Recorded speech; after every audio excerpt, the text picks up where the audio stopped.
Hi అండి. ఈరోజు recipe వచ్చేసి ఎగ్ ఫ్రై. ఎప్పుడు చేసే ఎగ్ కాకుండా ఒక్కసారి ఇలా ట్రై చేయండి. మీకు టైం లేనప్పుడు జస్ట్ 10 మినిట్స్లో ఈజీ ప్రాసెస్లో చేసుకోవచ్చు ఈ కర్రీని. మరి లేట్ చేయకుండా ప్రాసెస్ చూసేద్దామా?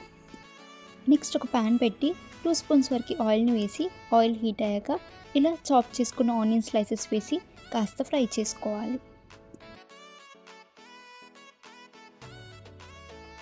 నెక్స్ట్ ఒక హాఫ్ స్పూన్ పసుపు, 1 spoon salt, 1 spoon garam masala, అలానే 1 స్పూన్ అల్లం వెల్లుల్లి పేస్ట్ కూడా వేసి మొత్తం మిక్స్ చేయాలి.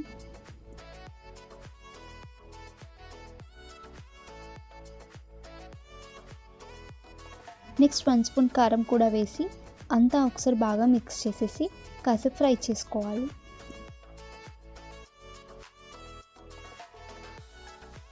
ఇప్పుడు మనం బీట్ చేసుకున్న ఎగ్స్ని వేసుకుందాం. ఇప్పుడు కలపకుండా ప్రాపర్గా వన్ సైడ్ ఫ్రై అయ్యాక ఇంకో సైడ్ టర్న్ చేసుకోవాలి. ఇలా 2 సైడ్స్ టర్న్ చేస్తూ ఒక 2 మినిట్స్ ఫ్రై చేసి ఆఫ్ చేసుకోవడమే. అంతే, చాలా సింపుల్ ప్రాసెస్లో ఎగ్ కర్రీ రెడీ.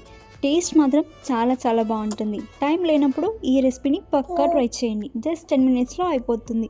మీకు ఈ రెసిపీ నచ్చితే లైక్ చేసి అలానే మన ఛానల్ని ఫస్ట్ టైం కనుక ఎవరైనా చూసినట్టయితే ప్లీజ్ సబ్స్క్రైబ్ చేసి సపోర్ట్ చేయండి. Thank you for watching.